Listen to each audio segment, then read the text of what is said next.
I've always been the kind of person who avoids confrontation. The kind who lets things slide, who nods and smiles and walks away rather than making a scene. It's not a character flaw I'm proud of, but it's been the pattern of my life for as long as I can remember. So when my mother called and told me that my ex-boyfriend would be at the neighborhood block party on Saturday, I panicked. Not a small, manageable panic. A full-blown, can't sleep, can't eat kind of panic. Because my ex wasn't just any ex. He was someone who still had hooks in me, someone who showed up in my head at odd moments with his easy smile and his way of making everything seem like it was my fault. We'd dated for 4 years. And when it ended, he'd somehow convinced everyone in our neighborhood, everyone, that I was the difficult one. The jealous one. The reason things hadn't worked out. I'd tried to move on. I'd gone to therapy. I'd done the work. But running into him at the grocery store was mortifying enough. At a neighborhood party where I'd have to spend hours making small talk while he paraded around with his new girlfriend? The thought made my skin crawl. I was standing in my kitchen, staring blankly at my calendar, when I heard the knock. It was Sunday morning, a week before the party. My neighbor, Riley, stood at my door with coffee and donuts, which should have been my first clue that he somehow already knew something was wrong. "You've been standing at your kitchen window staring at nothing for the past 20 minutes, he said by way of greeting. So either you're having an existential crisis, or you're stressed about something specific. Which is it? Riley had moved in 3 months ago. We'd exchanged maybe a dozen real conversations, mostly about package deliveries, the neighborhood Wi-Fi situation, and his chronic inability to keep plants alive.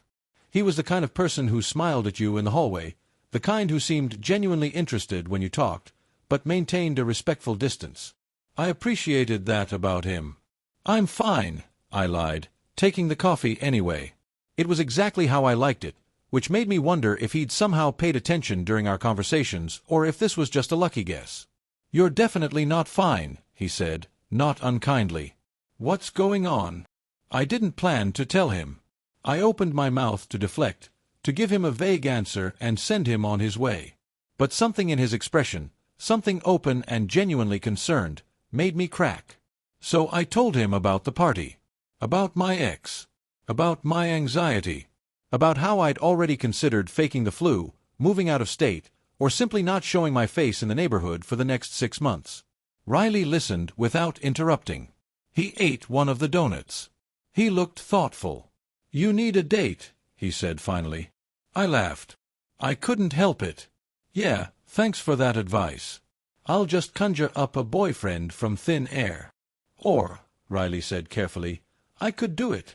I stopped mid-laugh. "What?" "I could be your date. To the party. Pretend to be your boyfriend. Show up, be supportive, make your ex see that you've moved on and you're happy. And when the party's over, we go back to being neighbors and everything goes back to normal." I studied his face, looking for the joke. But he was serious. Completely serious. "Why would you do that?" I asked. He shrugged. "Because I hate seeing people suffer, and you're suffering. And because it's a simple solution to a problem you can't control. Also because I like you, and I think your ex sounds like an asshole, and I'd kind of enjoy watching his face when he realizes he lost you." That's when I should have said no. That's when I should have recognized this as a bad idea. But I was lonely and scared, and someone who barely knew me was offering to help. So instead, I said yes. The practice started on Tuesday evening.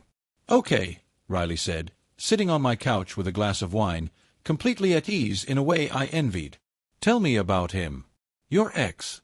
What was he like? What did he do that made you love him?" So I told him.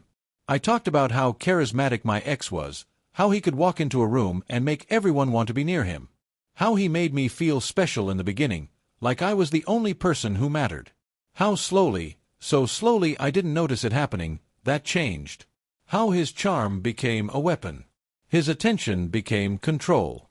Riley listened without judgment, and when I finished, he asked the question no one had bothered to ask me before.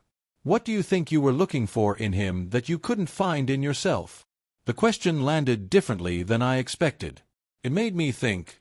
It made me realize that the therapy work I thought I'd done wasn't quite finished. "I don't know," I admitted. "Validation, maybe. Permission to exist without apologizing for it. You already have that, Riley said quietly. You just haven't figured it out yet. We started spending more time together. Not just practicing for the party, actually spending time together. Riley would come over in the evenings, and we'd sit on my porch with coffee, and he'd ask me questions that made me think. Not invasive questions, just interested ones. He wanted to know what made me happy, what scared me, what I wanted from my life that had nothing to do with my ex or anyone else's opinions. And I found myself asking him the same things. I learned that Riley had moved to the neighborhood because he was recovering from his own heartbreak. That he'd spent the last year trying to figure out who he was outside of a relationship that had defined him for a long time. That he didn't feel quite ready to date yet, but he enjoyed being near someone who understood that kind of healing. Maybe that's why this works, I said one night as we sat on my porch, our knees almost touching. Because we're both broken in similar ways. I don't think we're broken, Riley said. I think we're just still figuring things out. And sometimes it helps to figure things out next to someone else. The night of the party arrived faster than I wanted it to. Riley picked me up at 7, and I was struck immediately by how natural it felt. He looked handsome in a way I'd somehow not processed before, or maybe I had, and I'd just been too scared to acknowledge it. He was wearing a blue button-down that matched his eyes. He'd gotten a haircut. When he saw me, his expression softened in a way that made my breath catch. "Hi," he said simply. "Hi," I replied, suddenly nervous in a completely different way than I'd been nervous about the party. We walked into the neighborhood gathering hand in hand. And I realized immediately that we didn't have to pretend at all. The way Riley looked at me, the way his hand found the small of my back, the way he stayed close enough that I could feel his presence, none of it was an act. My ex was there, of course. He did a double take when he saw us together. I watched his expression shift from surprise to calculation to something that looked almost like regret. And for the first time since our breakup, I felt nothing. No anger, no pain, no residual attachment. Just freedom. Riley spent the evening making sure I was comfortable. He introduced me to people, told stories that made me laugh, held my hand like he'd been doing it for years instead of days. And sometime during the night, while we were standing under the string lights, he leaned down and whispered in my ear. "I know we said this was just for tonight," he said. "But I need to tell you something, and I need you to really hear it. This isn't pretend anymore for me. I don't know when it stopped being pretend. Maybe it never was. But I'm done pretending that I don't have feelings for you." I looked up at him, and the night suddenly felt very still and very important. "I'm scared," I said honestly. "We were supposed to figure ourselves out first. We were supposed to be healing separately." "Maybe healing doesn't have to be solitary," Riley said. "Maybe sometimes it's better when you're not alone." He kissed me then, softly, with care. And it felt like the most real thing that had happened to me in years. 6 months later, we were sitting on my porch again, with coffee and the morning light. But this time, Riley's arm was around me, and my head was on his shoulder, and there was no pretense between us. Just two people who'd come to each other broken and somehow made each other whole. My mother called one day to ask if I was bringing Riley to Thanksgiving. "Is he your boyfriend?" she asked, and there was hope in her voice. "Yeah," I said, smiling. "He really is. And you're happy." I looked at Riley through the kitchen window. He was in the yard, trying to keep my plants alive, failing spectacularly, and laughing at himself about it. He was kind and thoughtful and present. He saw me, not the version of me that my ex had convinced everyone to believe in, but the real me. "I'm really happy," I told my mother. And I meant it. Because sometimes, pretend is just a doorway.